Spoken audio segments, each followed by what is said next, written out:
ഇന്നത്തെ വീഡിയോയിൽ നമ്മൾ ഡിസ്കസ് ചെയ്യാൻ പോകുന്നത് മോഡേൺ എഐന്റെ ബ്രെയിൻ എഐ ഏജൻസിനെ കുറിച്ചാണ് കേട്ടോ. അപ്പോൾ നമ്മൾ ഏറ്റവും ഇമ്പോർട്ടൻ്റ് ആയിട്ടുള്ള 5 എഐ ഏജൻസ് ഏറ്റവും നിങ്ങൾക്ക് മനസ്സിലാവുന്ന രൂപത്തിൽ ബിഗിനർ ഫ്രണ്ട്ലി ആയിട്ട് സിമ്പിൾ എക്സാമ്പിൾ ഒക്കെ വെച്ച് ഡീറ്റെയിൽ ആയിട്ട് എക്സ്പ്ലെയിൻ ചെയ്യുന്നുണ്ട്. അപ്പോൾ ഒരുപാട് എഐ ഏജൻസി ഇപ്പോൾ അവൈലബിൾ ആണ്. അതിലിപ്പം ഏറ്റവും പോപ്പുലർ ആയിട്ടുള്ള 5 എണ്ണം ഈ വീഡിയോയ്ക്ക് വേണ്ടിയിട്ട് നമ്മൾ പിക്ക് ചെയ്തിരിക്കുന്നത്. അപ്പോൾ നമുക്ക് ഈ ഒരു എഐ ഏജൻസിന്റെ ടൈപ്പിലേക്ക് പോകുന്നതിന് മുന്നേ ആക്ച്വലി എക്സാക്ട്ലി എന്താണ് ഈ എഐ ഏജൻസ് നോക്കാം. ഇത് ഏറ്റവും സിമ്പിളായിട്ട് പറഞ്ഞാൽ ഒരു സോഫ്റ്റ്വെയർ എൻറ്റിറ്റി ആണ്. അതിന്റെ പരിസരത്തെ എൻവിറോൺമെന്റിനെ പ്രോപ്പറായിട്ട് പെർസീവ് ചെയ്യാൻ വേണ്ടിയിട്ട് മനസ്സിലാക്കാൻ വേണ്ടിയിട്ട് പറ്റും. ഓരോന്നിനും ഓരോ സ്പെസിഫിക് ഗോള് അസൈൻ ചെയ്തിട്ടുണ്ടാവുമല്ലോ. അപ്പം ഈ ഒരു പെർസീവ് ചെയ്തിരിക്കുന്ന ഡാറ്റയ്ക്ക് അനുസരിച്ച് അതിന് ഡിസിഷൻ എടുക്കാൻ വേണ്ടി പറ്റും. അതുപോലെ അതിന് ഗോള് അച്ചീവ് ചെയ്യാൻ വേണ്ടിയിട്ടുള്ള ആക്ഷൻസ് എടുക്കാൻ വേണ്ടിയിട്ട് പറ്റും. ഇപ്പോൾ നിങ്ങൾക്ക് മനസ്സിലാവുന്ന രൂപത്തിൽ പറയുകയാണെന്നുണ്ടെങ്കിൽ നമ്മളിപ്പോൾ എന്തെങ്കിലും ഒരു സ്പെസിഫിക് ഗോള് ബേസ് ചെയ്ത് ബിൽഡ് ചെയ്തിരിക്കുന്ന ഒരു റോബോട്ടിനെ എടുക്കാം. അപ്പം അതിന്റെ അൾട്ടിമേറ്റ് ഗോള് ഡിസൈഡ് ചെയ്യുന്നത് അത് ബിൽഡ് ചെയ്യുന്ന ഹ്യൂമൻ ആയിരിക്കും അല്ലേ. പക്ഷെ ഈ ഗോൾ അച്ചീവ് ചെയ്യാൻ വേണ്ടിയിട്ട് മൾട്ടിപ്പിൾ വേസ് ഉണ്ടാവും. അപ്പം അതിൽ ഏറ്റവും ബെസ്റ്റ് ആയിട്ടുള്ള വേ ഡിസൈഡ് ചെയ്യുന്നത് ഹ്യൂമൻ ആയിരിക്കില്ല, ഈ ഒരു ഏജന്റ് തന്നെയായിരിക്കും. അതായത് അവരുടെ ഓരോ പ്രാവശ്യം അവർക്ക് കിട്ടുന്ന ട്രെയിൻ ചെയ്യുന്ന ഡാറ്റയ്ക്ക് അനുസരിച്ചിട്ട്, അതുപോലെ തന്നെ അവരുടെ എൻവിറോൺമെന്റിനെയും എക്സ്പീരിയൻസിനെയും മെമ്മറിനെയും ഒക്കെ ബേസ് ചെയ്തിട്ടായിരിക്കും അവർ ഈ ഒരു ഗോൾ അച്ചീവ് ചെയ്യാൻ വേണ്ടിയിട്ടുള്ള വേ ഡിസൈഡ് ചെയ്യുന്നത്. അപ്പോൾ നിങ്ങൾക്ക് എഐ ഏജൻസ് എന്താണെന്ന് ക്ലിയർ ആയില്ലേ. ഇനി നമുക്ക് ഇതിന്റെ ടൈപ്സിലേക്ക് വരാം. ഞാനിത് അറേഞ്ച് ചെയ്തിരിക്കുന്നത് അസെൻഡിങ് ഓർഡറിലാണ്. അതായത് ഏറ്റവും ബേസിക് ആയിട്ടുള്ള മോഡലിൽ നിന്ന് ഏറ്റവും അഡ്വാൻസ്ഡ് ആയിട്ടുള്ള മോഡലിലേക്കാണ് നമ്മൾ പോകുന്നത്. അപ്പോൾ നമ്മൾ ഫസ്റ്റ് ഡിസ്കസ് ചെയ്യുന്നത് ഏറ്റവും ബേസിക് ടൈപ്പാണ്, അതായത് simple reflex agent. Simple reflex നമ്മൾ ഡെവലപ്പേഴ്സ് കോഡിങ് എഴുതാറില്ലേ, അതായത് കണ്ടീഷൻസ് യൂസ് ചെയ്യാറില്ലേ നമ്മൾ കോഡിൽ, ഇഫ് കണ്ടീഷൻ, എൽസ് കണ്ടീഷൻ. അതുപോലെ ഒരു കണ്ടീഷൻ ആക്ഷൻ റൂളാണ് ഇതിന്റെ ഏറ്റവും ബേസിക് മെക്കാനിസം.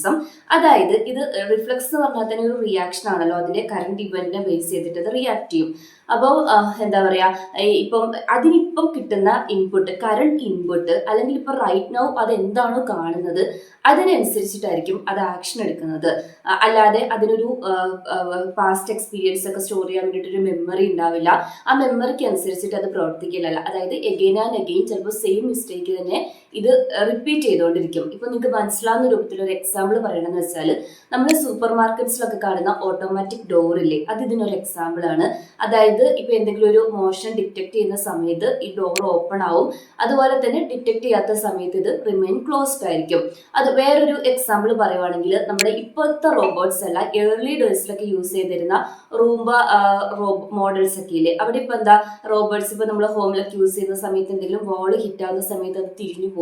അതുപോലെ തന്നെ ബാറ്ററി ലോ ആവുന്ന സമയത്ത് അത് എഗെയിൻ ഒരു ചാർജിങ് സ്റ്റേഷനിലേക്ക് പോയി ചാർജ് ആവും. അല്ലാതെ ഇപ്പം എററുകൾ റിപ്പീറ്റ് ചെയ്യാനുള്ള ചാൻസ് ഉണ്ട് അവിടെ.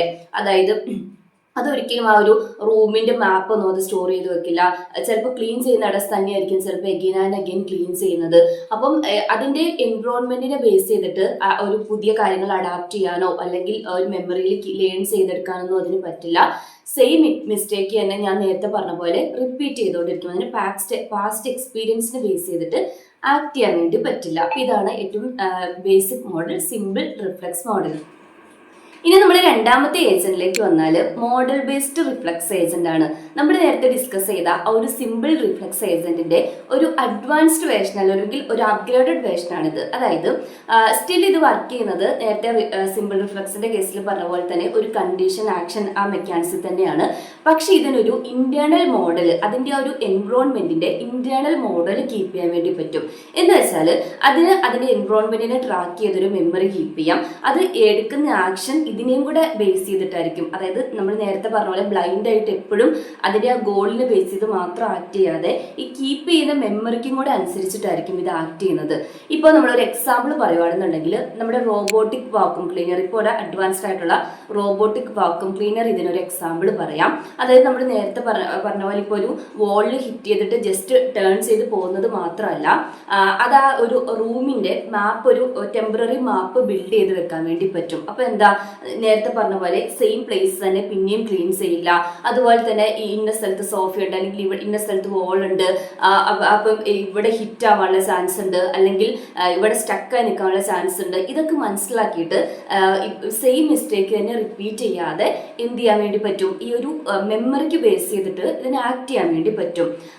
നമ്മൾ നേരത്തെ പറഞ്ഞ ആ ഒരു സിമ്പിൾ റിഫ്ലക്സിനെ കമ്പയർ ചെയ്യുന്ന സമയത്ത് ഒന്നും കൂടെ എന്താണ് സ്മാർട്ടർ ആണിത്. അത് സിമ്പിൾ റിഫ്ലക്സിന്റെ പ്രത്യേകത എന്താ, കോംപ്ലക്സ് ആയിട്ടുള്ള സിറ്റുവേഷനെ അതിന് ആക്ട് ചെയ്യാൻ വേണ്ടി പറ്റില്ല. എപ്പോഴും പ്രെഡിക്റ്റബിൾ ആയിട്ടുള്ള ഒരു എൻവറോൺമെന്റിൽ മാത്രമേ സിമ്പിൾ റിഫ്ലക്സിന് വർക്ക് ചെയ്യാൻ പറ്റൂ.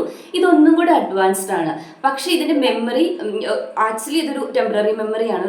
ആ ഒരു സെഷൻ എൻഡ് ആവുന്ന സമയത്ത് ഈ ഒരു ഇന്റേണൽ മോഡൽ ഡിസ്ട്രോയ് ആവും. പക്ഷെ നമുക്കിത് ഒരു എക്സ്റ്റേണൽ സോഴ്സിലേക്ക് വേണമെങ്കിൽ സ്റ്റോർ ചെയ്ത് വെക്കുകയൊക്കെ ചെയ്യാം കേട്ടോ. അത് നമ്മൾ ബിൽഡ് ചെയ്യുന്നതിനനുസരിച്ചിരിക്കും. ഇനി നമ്മൾ മൂന്നാമത്തെ ഏജന്റിലേക്ക് വന്നിട്ടുണ്ടെങ്കിൽ ഗോൾ ബേസ്ഡ് ഏജന്റ് ആണ്. ഇതൊന്നും കൂടെ കോംപ്ലക്സ് ആയിട്ടുള്ള സിറ്റുവേഷനെ ഹാൻഡിൽ ചെയ്യാൻ വേണ്ടി ഹെൽപ്പ് ചെയ്യും. അതായത് നമ്മൾ നേരത്തെ പറഞ്ഞ രണ്ട് മോഡലും റിയാക്ട് ചെയ്യുവാണല്ലേ ചെയ്യുന്നത്, എൻവറോൺമെന്റിനനുസരിച്ചിട്ട് റിയാക്ട് ചെയ്യുവാണെന്നുണ്ടെങ്കിൽ ഇതും എഗെയിൻ ഈ ഒരു ഏജന്റിന് അതിനൊരു സ്പെസിഫിക് ഗോൾ ഉണ്ടാവും. അത് അച്ചീവ് ചെയ്യാൻ വേണ്ടിയിട്ടുള്ള മൾട്ടിപ്പിൾ ആക്ഷൻസ് ഇത് ഫിഗർ ഔട്ട് ചെയ്യും. അതായത് മൾട്ടിപ്പിൾ ക്വസ്റ്റ്യൻസ് വരും. ഈ ഒരു ആക്ഷൻ ചെയ്താൽ ഇതിന്റെ ഔട്ട്കം എന്തായിരിക്കും, അല്ലെങ്കിൽ ഈ ഒരു ഗോളിൽ എത്തിച്ചേരാൻ ഇത് ആപ്റ്റ് ആയിരിക്കുമോ. ഇപ്പോൾ ഒരു മനസ്സിലാവുന്ന വിധത്തിലേക്ക് ഒരു എക്സാമ്പിൾ പറയുവാണെങ്കിൽ നമ്മൾ ഗൂഗിൾ മാപ്പില്ലേ, അതൊരു എക്സാമ്പിൾ ആയിട്ട് കൺസിഡർ ചെയ്യാം. അതിന് ഒരു പോയിന്റ് എയിൽ നിന്ന് പോയിന്റ് ബിയിലേക്ക് എത്തണം. അതിന്റെ അൾട്ടിമേറ്റ് എയിം ഇതാണ്. പക്ഷെ ജസ്റ്റ് നമ്മൾ നേരത്തെ പറഞ്ഞ പോലെ തന്നെ ഒരു സിംഗിൾ റൂൾ ഫോളോ ചെയ്യുന്നതിന് പകരം മൾട്ടിപ്പിൾ റൂട്ട്സ് ഇതെന്ത് ചെയ്യും, ഇവാലുവേറ്റ് ചെയ്യും. അതായത് ഇപ്പം മൾട്ടിപ്പിൾ ഫാക്ടേഴ്സിനെ കൺസിഡർ ചെയ്യും. ഇപ്പം പോകുന്ന വഴിക്കുള്ള ട്രാഫിക്, അതുപോലെ തന്നെ ടോൾസ്, പിന്നെ ഡിസ്റ്റൻസ്, പിന്നെ നമ്മുടെ പേഴ്സണൽ പ്രിഫറൻസ്, ഇതിനെല്ലാം കൂടെ കൺസിഡർ ചെയ്തിട്ടായിരിക്കും ഏറ്റവും ബെസ്റ്റ് ആയിട്ടുള്ള പാത്ത് കണ്ടുപിടിക്കുന്നത്. അതായത് ഒരു സിംഗിൾ റൂട്ട് മാത്രം ഫോളോ ചെയ്യുന്നതിന് പകരം ഞാൻ ഈ പറഞ്ഞ ഫാക്ടേഴ്സ് എല്ലാം കൂടെ കൺസിഡർ ചെയ്തിട്ടായിരിക്കും ഈ ഒരു ബെസ്റ്റ് പാത്ത് ചൂസ് ചെയ്യുന്നത്. അപ്പം ഏറ്റവും ക്വിക്കായിട്ട് എത്തുന്നത്, അതുപോലെ തന്നെ ബാക്കിയുള്ള ഫാക്ടേഴ്സിനെ കൂടെ പ്രൈസ് എല്ലാം കൂടെ കൺസിഡർ ചെയ്തിട്ടുള്ള ബെസ്റ്റ് പാത്ത് ആയിരിക്കും. ഇനി നമ്മുടെ നാട്ടിൽ അവൈലബിൾ അല്ലാത്ത ഒരു ആമസോൺ ഡെലിവറി ഡ്രോൺസ് ഇല്ലേ, അതെടുക്കാം. നമുക്കിപ്പോൾ അത്ര പരിചയമില്ലാത്ത കേസാണ്. അതായത് എഗെയിൻ നമ്മൾ നേരത്തെ പറഞ്ഞ പോലെ പാക്കേജിൽ ഒരു സ്പെസിഫിക് അഡ്രസ്സ് ഉണ്ടാവും. അതിന് ഏറ്റവും ബെസ്റ്റ് ആയിട്ടുള്ള പാത്തായിരിക്കും. അതായത് ഇപ്പം ഫ്ലൈറ്റ് പാത്തുമായിട്ട് ഇത് കോൺഫ്ലിക്റ്റ് ആകാൻ പാടില്ലല്ലോ. അപ്പോൾ എന്തെങ്കിലും അതുപോലെ തന്നെ വെതറിൽ വരുന്ന എന്തെങ്കിലും കണ്ടീഷൻ അനുസരിച്ചിട്ടൊക്കെ ഇത് റീറൂട്ട് ചെയ്ത് വിടേണ്ടി വരും. അപ്പം അതിന്റെ ഒപ്റ്റിമൽ പാത്ത്, അതിന്റെ ഡെസ്റ്റിനേഷനിലേക്ക് എത്താൻ വേണ്ടിയിട്ടുള്ള ഏറ്റവും ഒപ്റ്റിമൽ ആയിട്ടുള്ള പാത്ത് അഗെയിൻ ഫൈൻഡ് ചെയ്യാൻ വേണ്ടിയിട്ട് ഈ ഒരു ആമസോൺ ഡെലിവറി ഡ്രോൺസ് നമ്മൾ ഈ ഒരു ഗോൾ ബേസ്ഡ് ഏജന്റിനെ എക്സാമ്പിൾ ആയിട്ട് എടുക്കാം. ഇനി നമ്മുടെ നാലാമത്തെ ഏജന്റിലേക്ക് വന്നാൽ യൂട്ടിലിറ്റി ബേസ്ഡ് ഏജന്റ് ആണ്.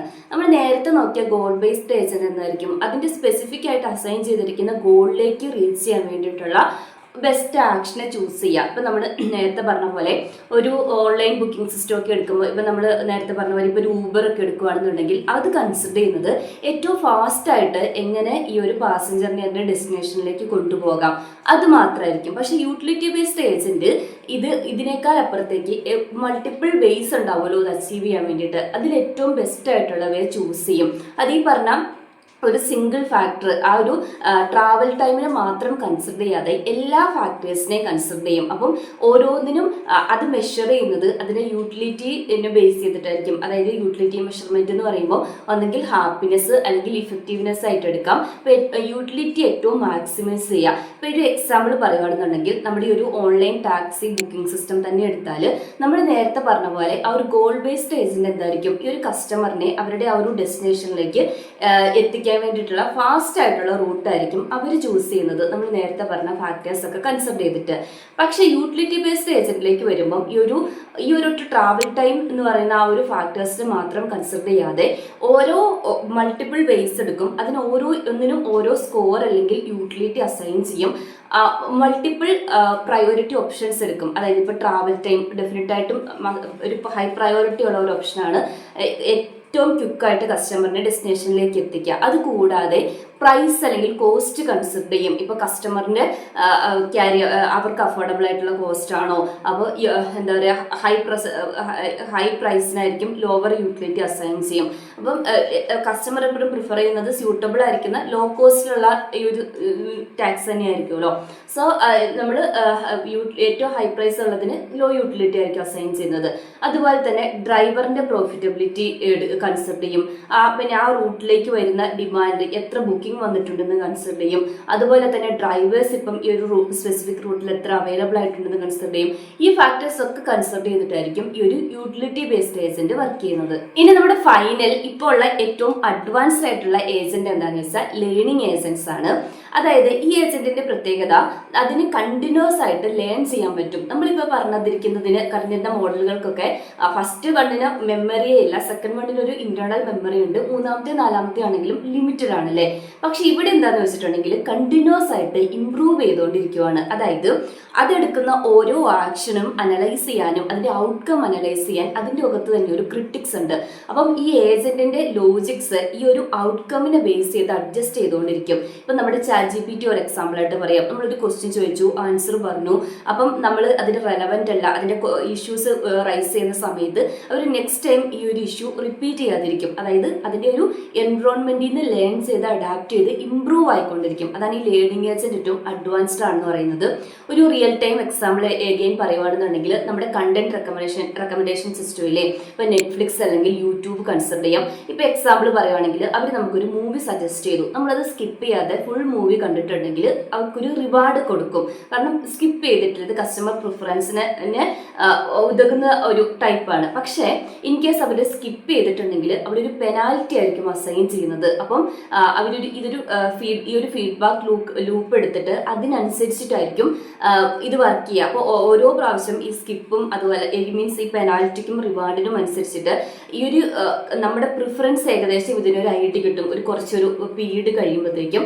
അപ്പം നമ്മുടെ പേഴ്സണൽ പ്രിഫറൻസിനനുസരിച്ചിട്ടുള്ള പേഴ്സണൽ സജഷൻസ് അവർ റെക്കമെൻഡ് ചെയ്യാൻ വേണ്ടി തുടങ്ങും. അപ്പോൾ ഇതൊക്കെയാണ് ലേണിംഗ് ബേസ്ഡ് ഏജന്റ്. ഇപ്പോൾ ഈ ഒരു ഏജന്റ് ആണ് ഇപ്പം നിൽക്കുന്നതിൽ ഏറ്റവും അഡ്വാൻസ്ഡ് ആയിട്ടുള്ള ഏജന്റ്. അപ്പം ഇതൊക്കെയാണ് എനിക്ക് റെക്കമെൻഡ് ചെയ്യാനുള്ള 5 ഏജൻസ്. ഇത് കൂടാതെ നിങ്ങൾക്ക് ഞാൻ ഏതെങ്കിലും വിട്ടുപോയിട്ടുള്ള ഏജൻസ് ഉണ്ടെങ്കിൽ ഡെഫിനറ്റ് ആയിട്ടും കമന്റ് സെക്ഷനിൽ പറയാം കേട്ടോ. അപ്പോൾ ഇന്നത്തെ വീഡിയോ ഇത്രയേ ഉള്ളൂ. നിങ്ങൾക്ക് യൂസ്ഫുൾ ആണെന്ന് ലൈക്ക് ചെയ്യുക, സബ്സ്ക്രൈബ് ചെയ്യാത്തിരുന്ന് സബ്സ്ക്രൈബ് ചെയ്ത് സപ്പോർട്ട് ചെയ്യുക. Thank you.